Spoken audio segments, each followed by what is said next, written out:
Bismillahirrahmanirrahim. Alhamdulillahirabbil alamin wassalatu wassalamu ala asyrafil anbiya'i wal mursalin sayyidina Muhammadin wa ala alihi wa sahbihi ajma'in. Subhanaka la ilma lana illa ma 'allamtana innaka antal alimul hakim. Qala rabbi shrah li sadri wa yassir li amri wahlul 'uqdatam min lisani yafqahu qawli. Ilahi anta maqsudi wa ridaka matlubi bal a'tina mahabbataka wa ma'rifatak. Assalamualaikum warahmatullahi taala wabarakatuh. Alhamdulillah, kita dah sampai kepada juzuk yang keempat pada hari ini. Waalaikumsalam. Baik, jadi di mana insya-Allah pada hari ini saya akan berkongsikan kepada anda tentang juzuk yang keempat, di mana dalam juzuk yang keempat ni adalah kita akan melihat iaitu pertengahan Ali Imran hingga akhir Ali Imran masuk kepada surah An-Nisa.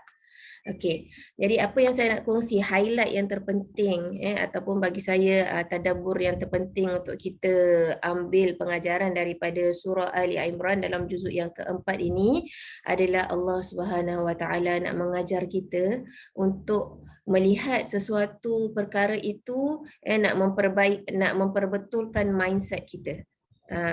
Contohnya mindset apa yang nak diperbetulkan oleh Allah dalam surah Ali Imran ini adalah kalau kita lihat di dalam surah Ali Imran yang pada juzuk yang ketiga kita telah diceritakan oleh Allah Subhanahu Wa Taala mengenai hasrat ibunya Sayyidatina Maryam iaitu Hannah, tidak disebut namanya dalam Al-Quran tetapi para mufassir mengatakan itu adalah Hannah. Dia seorang ibu yang mana sangat menginginkan untuk mendapatkan anak lelaki, kerana anak itu telah dinazarkan kepada Allah Subhanahu Wa Taala untuk diberikan, untuk dijadikan kita panggil macam hamba kepada masjid Allah, iaitu Baitul Maqdis. Namun kehendak Allah, takdir Allah, dan Allah lebih mengetahui apakah yang terbaik, iaitu dikurniakannya seorang bayi perempuan. Dan Allah dan Hannah mengucapkan, dan sesungguhnya engkau itu lebih mengetahui apa yang ada, apa yang sebenarnya yang terbaik. Walaysa dzakaru kal unsa. Jadi kita lihat Hannah ni bagaimana dia mengatasi mungkin hasrat dia yang sebenarnya, namun dia bersabar, dia melihat hikmah di sebalik apa yang ditakdirkan oleh Allah Subhanahu Wa Taala. Langsung dia tidak putus asa, dia teruskan azam dia untuk nak memberikan anaknya itu kepada Baitul Maqdis. Kemudian dia menamakan dia dengan nama yang terbaik, diberikan pendidikan yang baik, iaitu dengan dia mengatur orang yang mengasuhnya adalah antara orang yang terbaik pada zaman itu, iaitu Nabi Zakaria. Dan dia meletakkan anaknya di satu tempat yang istimewa agar ianya beribadah kepada Allah Subhanahu Wa Taala. Itulah kita nampak istiqamahnya seorang hamba Allah, iaitu wanita di dalam melaksanakan apa yang telah diniatkan untuk Allah Subhanahu Wa Taala. Maka begitulah juga kalau kita lihat di pertengahan juzuk di juzuk yang keempat ini, Allah Subhanahu Wa Taala menyelitkan kisah perang Uhud di dalam juzuk yang keempat, di mana begitu juga Allah Subhanahu Wa Taala nak mengajar umat Islam, nak mengajar kita untuk lihat perspektif. Kalau kita tahu dalam perang Uhud itu umat Islam mengalami kekalahan, kan? Jadi sebenarnya kalau kita lihat daripada mata kita, Allah, Islam tu kalah pula. Perang Badar dah menang, kemudian perang Uhud menang awal, kemudian counter attack balik oleh musuh, oleh kaum kafir Quraisy, kemudian mengalami kekalahan yang banyak, mengorbankan hampir 40 jiwa yang terkorban di jalan Allah Subhanahu Wa Taala. Maka daripada situ nampaknya seolah-olah mengapa Islam ni boleh kalah, ataupun apakah sebab kekalahan. Jadi mindset kita akan mencari siapa yang salah. Namun kita lihat bagaimana Allah Subhanahu Wa Taala ingin mengubah perspektif kita melihat sesuatu perkara itu. Allah tak menilai yang akhir, tetapi Allah Subhanahu Wa Taala itu menilai usaha-usaha yang telah dilakukan oleh para sahabat. Walaupun ramai yang mengatakan antara sebab kekalahan tu adalah di Jabal Rumah, di mana pemanah-pemanah itu apabila nampak kemenangan yang pertama, mereka terus turun kerana mereka berisytihad bahawa peperangan tu sudah selesai, maka halal bagi mereka untuk mengambil harta rampasan perang. Maknanya mereka tak tunggu sehingga datang perintah daripada Rasul untuk turun. Jadi mungkin dari perspektif kita, ini semua sebabkan kesalahan sahabat turun kerana tidak mematuhi perintah Rasul sallallahu alaihi wasallam. Namun kalau kita lihat di dalam Al-Quran, surah Ali Imran ini, kalau suatu perkara yang salah, pastinya akan ada ayat yang berbentuk peringatan, yang berbentuk azab yang pedih, mengetuk mengapakah kamu telah menyalahi perintah Rasul SAW. Namun kita tak menjumpai demikian.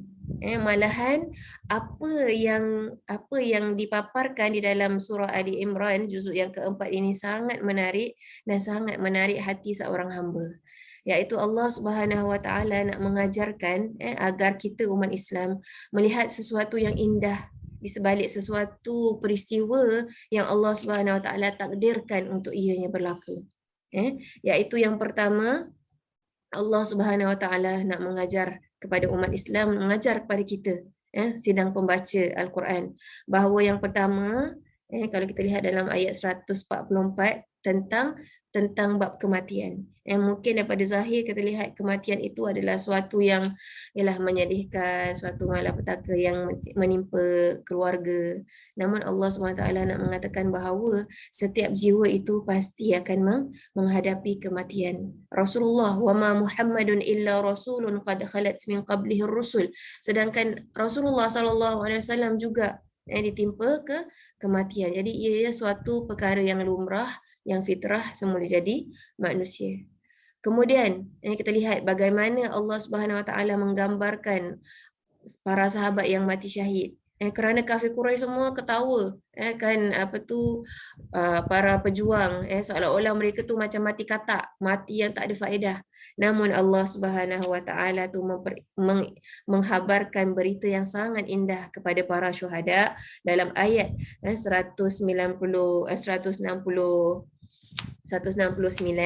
anda akan dapati dia kata mengatakan bahawa minta maaf saya lupa nak buka pula. Sekejap ya.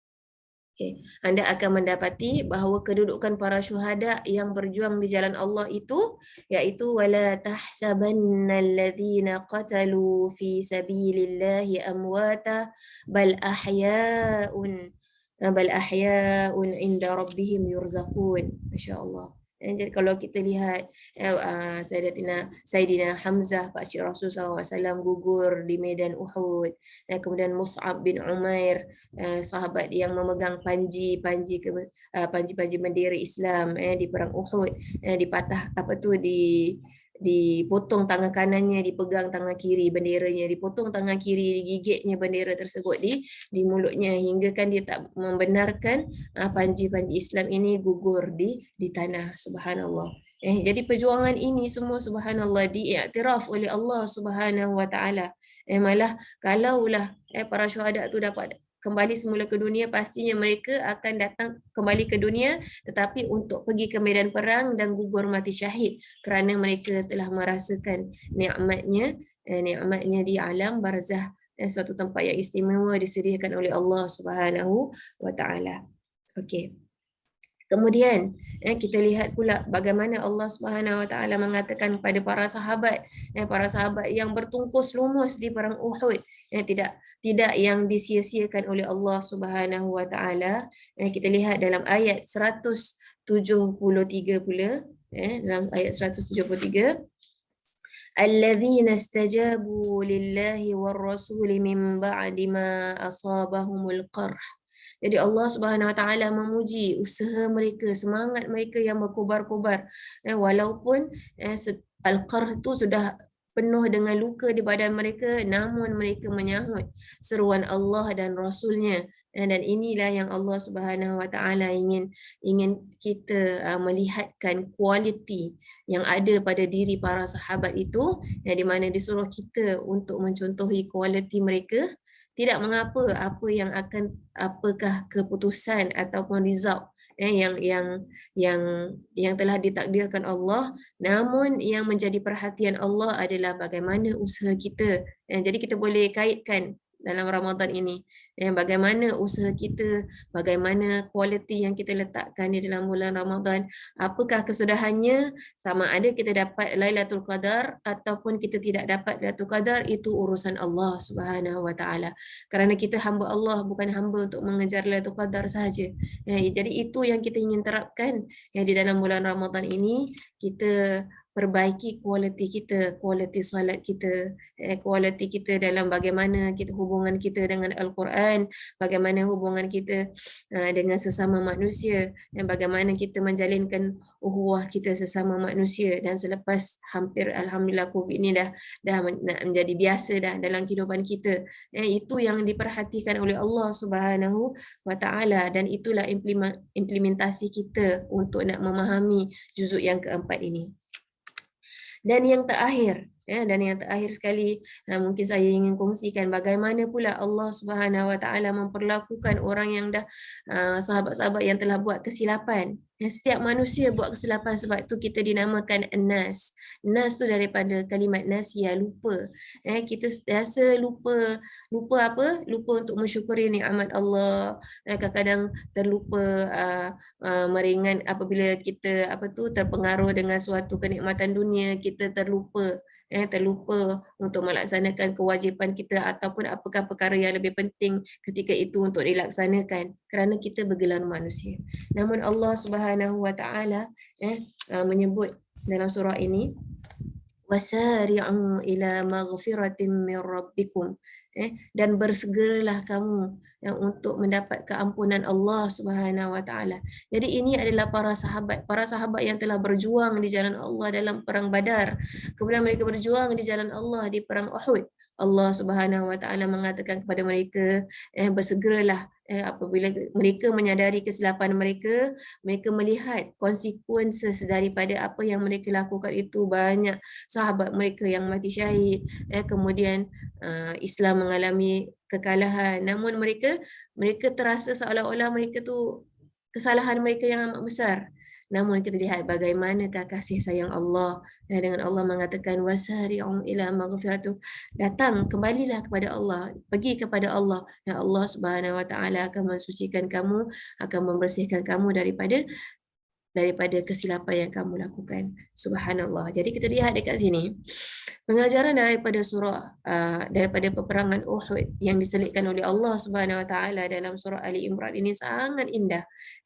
Daripada kejadian yang berlaku ini, kita melihat kasih sayang Allah. Jadi kasih sayang Allah ni Allah nak tunjukkan dalam berbagai-bagai episod dalam kehidupan. Bukan saja apabila kita mendapat penikmatan, tetapi Allah Subhanahu Wa Taala nak menunjukkan kasih sayangnya apabila kita keseorangan, apabila kita dipulaukan, apabila kita menghadapi ujian Allah Subhanahu Wa Taala. Dan lantas tak ada siapa yang kita dapat kembali kepadanya, ataupun tak ada siapa yang nak bersama-sama kita kecuali Allah Subhanahu Wa Taala. Jadi inilah sepertinya perumpamaannya perumpamaannya seorang anak yang kecil. Biasanya kita suka nak cium dia, cute-nya, manisnya anak kita, wanginya budak ni. Tapi apabila budak tu kena contohnya buang air, dia terbuang air, kemudian dia pun kadang-kadang budak ni dia ada sifat malu. Dia pun nanti pergi ceruk, sembunyi kat belakang kerusi, sembunyi kat belakang almari, kat mana tempat dia boleh jauhkan kita, kerana mungkin dia nak qada hajat dia kan, kemudian dia geli. Jadi bila kita nak cium dia pun, dia kalau dah besar sikit, dah 2-3 tahun kan, dia dah pandai kan, dia takut. Tapi kita cakap dengan dia, sinilah dekat mak, dekat Umi, nanti Umi bersihkan, Umi sibukkan. Jadi kita cuba kiaskan. Begitulah juga dengan Allah Subhanahu Wa Taala. Apabila kita tengah berdosa, masa itulah kita lagi sangat perlukan Allah Subhanahu Wa Taala, kerana Allah sajalah yang dapat membersihkan dosa-dosa kita, yang dapat mengampunkan dosa kita, yang dapat mengembalikan semangat kita semula untuk lebih mencintai Allah dengan setulus ikhlas. Allahumma salli ala sayyidina Muhammad. Jadi inilah dia keindahan yang Allah Subhanahu Wa Taala bentangkan kepada kita di dalam juzuk yang keempat. Okey, dan yang terakhir untuk surah Ali Imran ini, Allah Subhanahu Wa Taala buka surah Ali Imran ini iaitu dalam ayat yang ke-8 hingga ke-9 dengan doa, iaitu Rabbana la tuzigh qulubana ba'da idh hadaitana wa hab lana min ladunka rahmatan innaka antal wahhab. Kita berdoa dengan Allah agar Allah ni janganlah membolak-balikkan hati kami, tetapkanlah hati kami dalam istiqamah kepada Allah Subhanahu Wa Taala. Maka Allah Subhanahu Wa Taala menutupi surah Ali Imran ini dengan doa juga, iaitu Rabbana, iaitu dalam ayat 193 hingga ayat 194 yang berbunyi Rabbana innana sami'na munadiyan yunadi lil imani an aminu bi rabbikum fa amanna. Ya Allah, ya Tuhanku, sesungguhnya kami mendengar panggilan yang mana untuk menuju kepada keimanan. Maka Rabbana faghfir lana zunubana, ya Allah, ya Tuhan kami, ampunkanlah dosa kami, wa kaffir anna sayyiatina, dan ampunilah segala dosa-dosa kami, wa tawaffana ma'al abrar, dan matikanlah kami bersama orang-orang yang berbakti. Masya-Allah. Jadi kita nampak tak konsep surah Ali Imran ini sebenarnya nak memperbetulkan mindset kita apabila kita berhadapan dengan musibah, apabila kita diuji oleh Allah Subhanahu Wa Taala, yakinlah bahawa sebenarnya itulah kita panggil plan Allah yang terindah untuk kita, agar kita dapat menyedari kebesaran kasih sayang Allah kepada kita, dan jangan lupa berdoa dengan doa yang telah diajar oleh Allah Subhanahu Wa Taala di awal dan di akhir surah Ali Imran ini. Baik, sebagai penutup surah juzuk yang keempat itu, iaitu permulaan surah Ali Imran, surah An-Nisa. An-Nisa maksudnya perempuan, di mana di dalam surah ini dilengkapkan dengan berbagai-bagai hukum berkaitan dengan wanita. Okay? Dan yang terindah dalam surah An-Nisa ini, Allah Subhanahu Wa Taala mengatakan kepada kita, kalau zaman sekarang ni kita selalu kata kenapa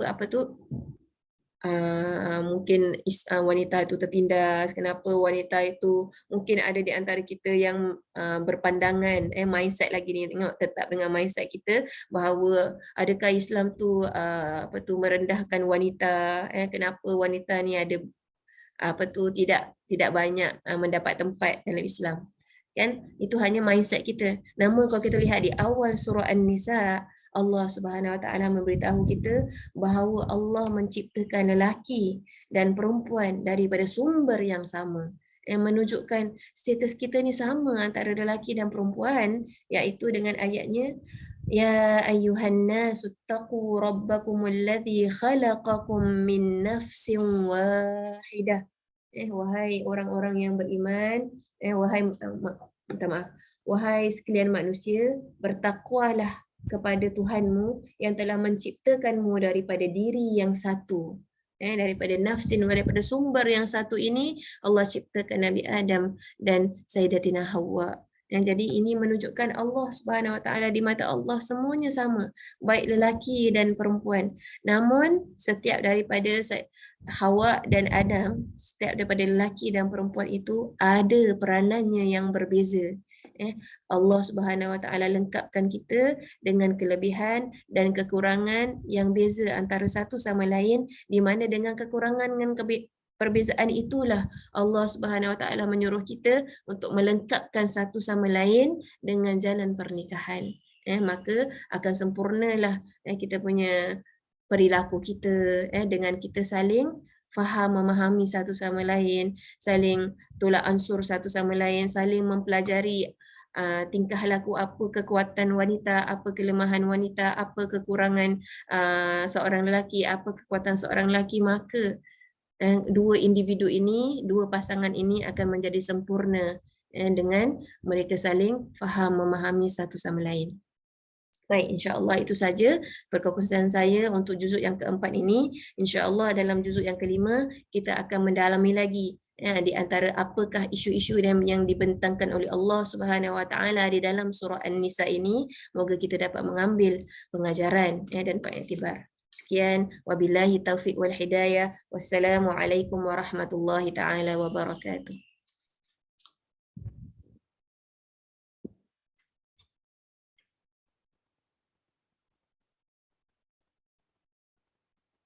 Boleh stop recording?